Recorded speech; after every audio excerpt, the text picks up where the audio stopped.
तुम्हारा नाम क्या है? मेरा नाम सुधीर है। तुम हमारी बहन से शादी कर लो। मेरी बहन बहुत सुंदर, सुशील और संस्कारी है। आप ये क्या कह रहे हैं? आपकी बहन की जिंदगी बर्बाद हो जाएगी। आप लोग अच्छे घर के लगते हो और मैं न चल सकता हूँ, न कोई काम कर सकता हूँ। मैं आपकी बहन से शादी नहीं कर सकता। मेरी वजह से उसकी पूरी जिंदगी खराब हो जाएगी। अरे तुम चिंता मत करो, हमें तुम्हारे गरीबी और तुम्हारी इस हालत से कोई फर्क नहीं पड़ता। मेरी बहन बहुत होनहार है, वो काम करके तुम्हें भी कमा के खिला लेगी। तुम्हें बस शादी करनी है। लड़के की माँ ने मन ही मन सोचा, ये लोग इतना कह रहे हैं शादी करने के लिए, तो मुझे हाँ कर देना चाहिए। वैसे भी मेरे बेटे की ये हालत देखकर उससे कोई शादी करता नहीं।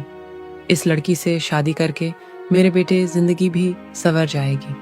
अगर आप लोग इतना कह रहे हैं तो हमें कोई आपत्ति नहीं है। मैं आपकी बहन की शादी अपने बेटे से करवा दूंगी।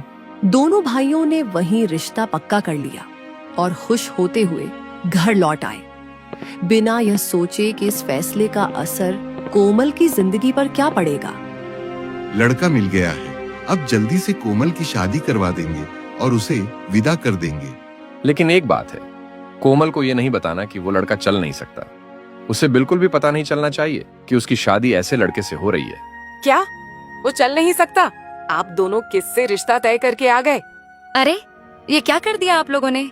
लेकिन एक बात है, अब हमारे जेब से पैसे तो नहीं खर्च होंगे। अब जो हो गया सो हो गया। कोमल को कुछ मत बताना। हम 2 दिन के अंदर उसकी शादी करवा देंगे और चैन की जिंदगी जिएंगे। इतना कहकर दोनों भाई वहां से चले गए। उनके जाते ही दोनों भाभियां आपस में बात करने लगी। हमने तो कहा था किसी गरीब से शादी करवा देना, लेकिन ये तो अपने ही बहन के लिए ऐसे लड़के से रिश्ता तय कराए जो चल भी नहीं सकता। अब इसमें हमारी क्या गलती? जो होगा इसके भाई ही जाने। अच्छा भी है, हमारे पैसे भी बच गए। हमें क्या उसकी शादी किसी से भी हो। कोमल, तुम्हें एक जरूरी बात बतानी है। तुम्हारे भाइयों ने तुम्हारा रिश्ता तय कर दिया है। 2 दिन में तुम्हारी शादी हो जाएगी। पर भाभी, मेरी शादी ऐसे अचानक, मुझे तो भैया ने बताया भी नहीं कि मेरी शादी कहाँ और किससे होने वाली है। अरे बाप रे बड़ी आई, तुझे क्यों जानना है तेरी शादी कहाँ और किससे हो रही है? जब मेरी शादी हुई थी तो मैंने तुम्हारे भैया को देखा तक नहीं था। माँ, पिताजी, आप देख रहे हैं ना, आपकी कोमल की शादी होने वाली है। काश आज आप दोनों यहाँ होते तो कितने खुश होते हैं। कोमल उस रात अपने माँ पिताजी को याद करके बहुत रोई। कोमल की शादी उसी लड़के से कर दी गई। कोमल को जरा भी अंदाजा नहीं था कि उसका पति चल फिर नहीं सकता। शादी के बाद कोमल ससुराल पहुंची।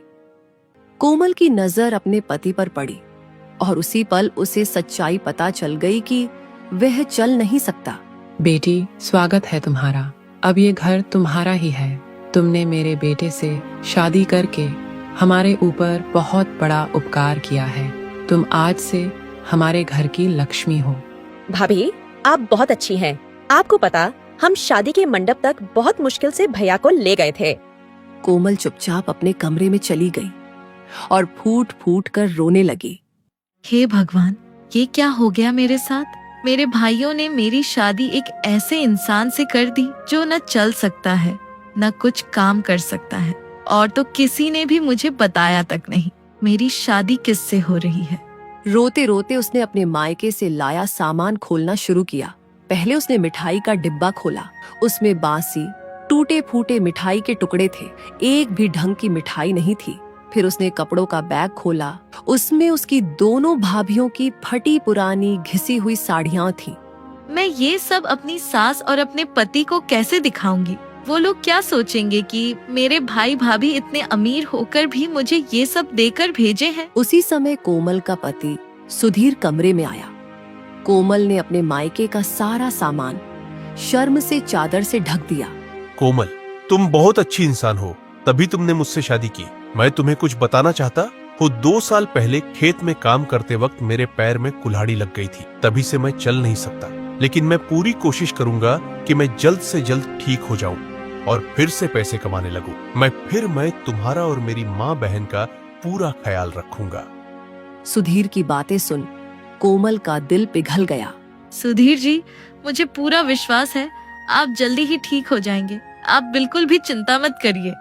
कुछ देर बाद कोमल की सास ने कहा, कोमल बेटी, हमारे घर के थोड़ी ही दूर में एक बहुत मान्यता वाला मंदिर है।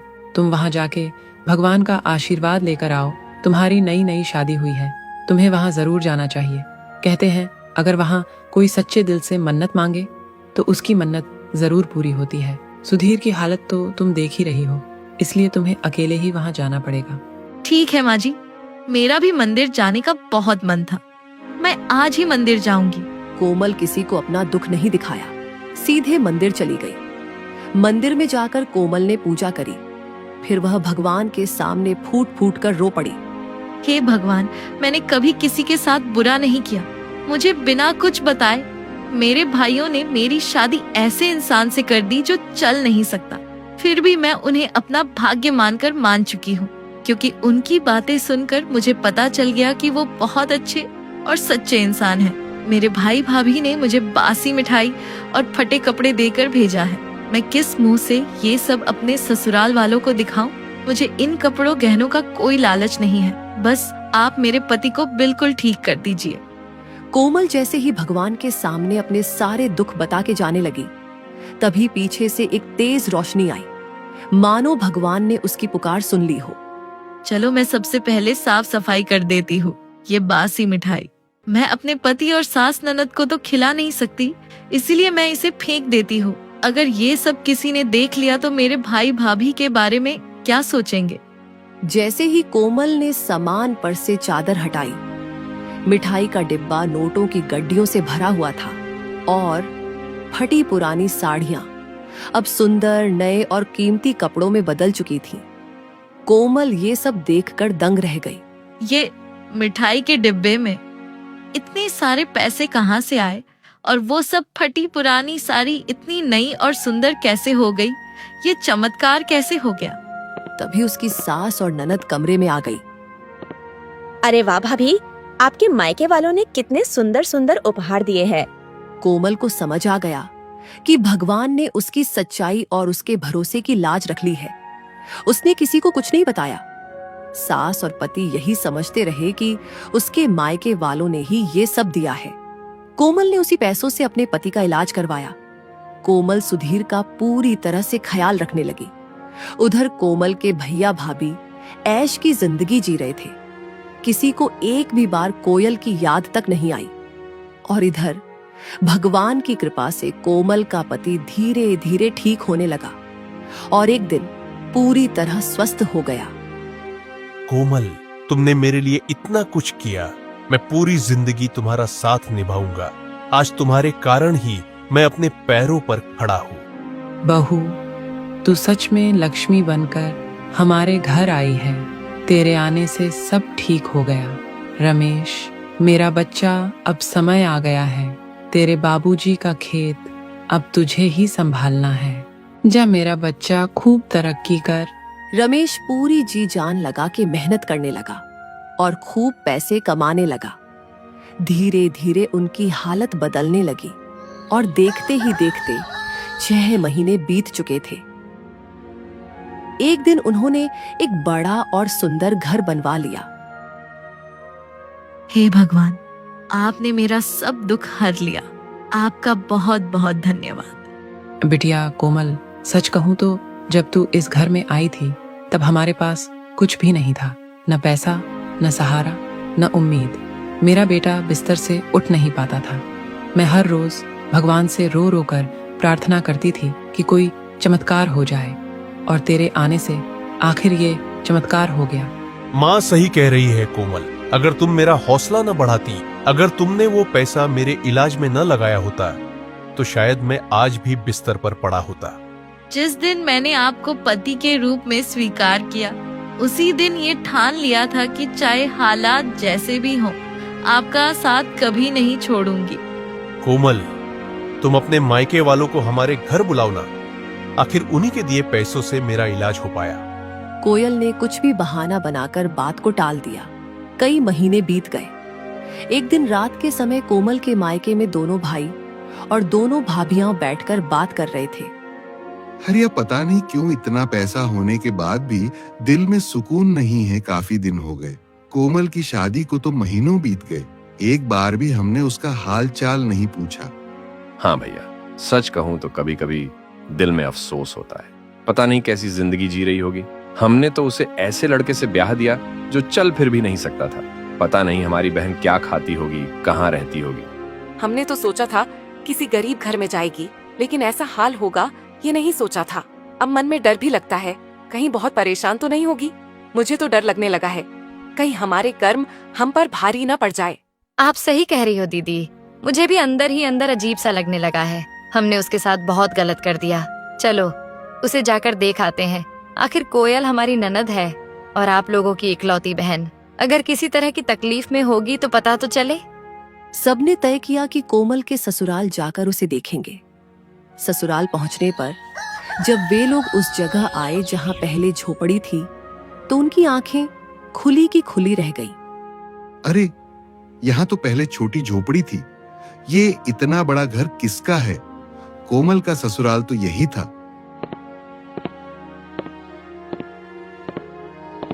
भाई साहब, यहाँ कुछ महीने पहले हमारी बहन कोमल की शादी हुई थी। उसका घर कहाँ है? अरे भाई साहब, आपको नहीं पता क्या? यही तो आपकी बहन का घर है। कोमल के आने के बाद सब कुछ बदल गया। वो लड़का सुधीर जो चल नहीं पाता था, आज बिल्कुल ठीक है और खूब पैसे कमाने लगा है। ये घर, ये सब कुछ आपकी बहन का है।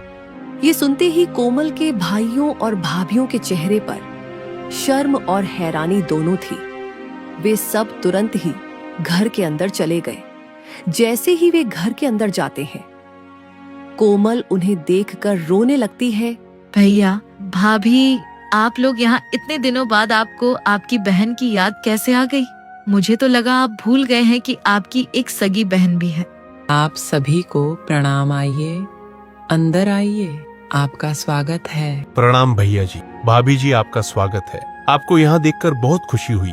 मैं तो कोमल को कह ही रहा था कि आप सबको घर बुलाए। और भाभियां घर के अंदर बैठते ही चारों तरफ देखने लगे। उनकी आंखों में हैरानी साफ दिख रही थी। कोमल ने उनकी खूब खातिरदारी की तरह तरह के पकवान उनके सामने रख दिए। ये सब कैसे हो गया?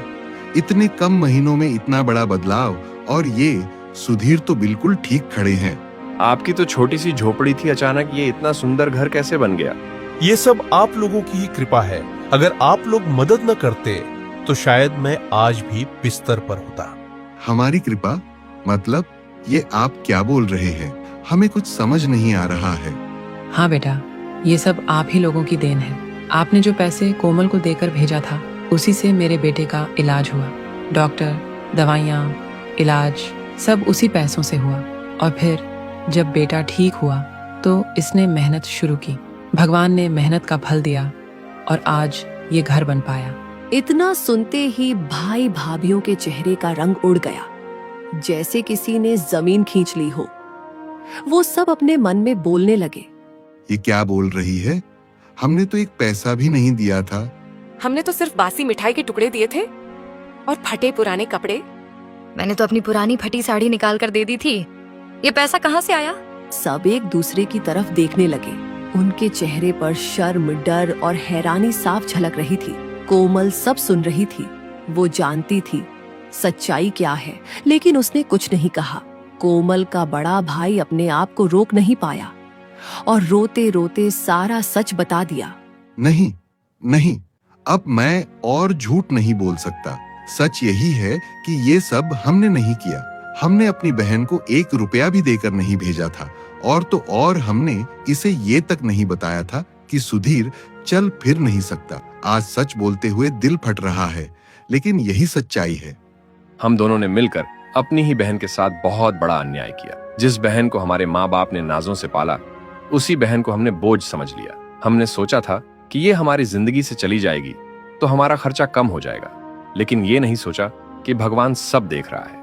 मैं आज शर्म से कोमल से नजरें तक नहीं मिला सकती। मैंने ही पुराने फटे हुए कपड़े दिए थे। आज सोचती हूँ तो समझ आता है कि हम कितने पत्थर दिल थे। हमने मिठाई के नाम पर बासी टूटे हुए टुकड़े दिए थे। हमें लगा था कि किसी को क्या पता चलेगा, लेकिन भगवान ने सब देख लिया। हे भगवान, तो फिर ये सब धन, ये अच्छे कपड़े, मेरे बेटे का इलाज के पैसे, ये सब कहाँ से आया? अगर मायके से नहीं आया तो ये चमत्कार कैसे हुआ? बेटी, तू सच में लक्ष्मी का रूप है। तू हमारे घर आई और हमारी किस्मत बदल गई। कोमल, आज सच बताओ, अब कोई डर नहीं, कोई मजबूरी नहीं। अगर तुमने सच छुपाया है तो वो भी किसी बड़ी वजह से ही होगा। जब मैं इस घर में आई थी और मुझे पता चला कि मेरे पति चल फिर नहीं सकते, और फिर देखा कि मेरे भाई भाभी ने मुझे बसी मिठाई और फटे पुराने कपड़े दिए हैं, तो मेरा दिल पूरी तरह टूट गया था। मैंने किसी से शिकायत नहीं की, ना अपनी सास से, ना अपने पति से। माँ जी ने मुझे वो मान्यता वाला मंदिर जाने भेजा तो मैं मंदिर चली गई। भगवान के सामने बैठकर मैं बहुत देर तक रोती रही। मैंने भगवान को सब कुछ सच सच बता दिया। फिर मैं घर लौटी और जब अपने कमरे में सामान खोला तो मेरी आंखें खुली की खुली रह गई। वो फटे कपड़े सुंदर नए वस्त्र बन चुके थे और मिठाई का डिब्बा नोटों से भरा हुआ था। मुझे उसी पल समझ आ गया कि ये सब भगवान का आशीर्वाद है। लेकिन मैंने सोचा, अगर मैं सच बता दूंगी तो मेरे भाई भाभीओं की इज्जत मिट्टी में मिल जाएगी। इसीलिए मैंने कहा कि ये सब मायके से आया है। मैंने झूठ इसलिए बोला ताकि मेरे अपने बदनाम ना हो। चारों भाई भाभी जमीन पर बैठ गए और हाथ जोड़ लिए। बहन, हम सब माफी के लायक नहीं हैं। तूने हमारे लिए भगवान का दिया हुआ भी हमारे नाम कर दिया। आज समझ आया कि सच्चा रिश्ता क्या होता है। हम तो सिर्फ अपने फायदे के बारे में सोचते रहे और तू हमारे सम्मान की रक्षा करती रही। हमें माफ कर दो कोमल, हमसे बहुत बड़ा पाप हो गया। तुमने भगवान के चमत्कार पर भी हमारा नाम लगा दिया और हम पत्थर दिल बने रहे। हमें माफ कर दो कोमल। कोमल, तुमसे माफी मांगने की भी हिम्मत नहीं हो रही। हमने तुम्हारे साथ बहुत बुरा किया। भैया भाभी, आप लोगों ने मुझे मेरे माँ बाप के घर से मेरा हक नहीं दिया, लेकिन भगवान ने मुझे मेरे हक से कहीं ज्यादा दे दिया। अब मेरे दिल में कोई शिकायत नहीं, कोई गिला नहीं। बस यही चाहती हूँ कि आप सब सच्चाई समझ लें और आगे किसी भी इंसान के साथ इतना बुरा ना करें।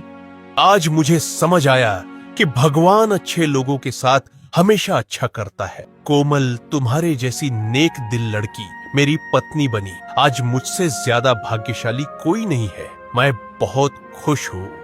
कोमल के भाई भाभी ने उसके हक का उसे कुछ नहीं दिया, पर भगवान ने उसे सब कुछ दे दिया। जो इंसान सच्चे दिल से भगवान पर भरोसा रखता है, भगवान उसकी तकदीर खुद लिखता है। इसलिए हमेशा साफ नीयत रखनी चाहिए।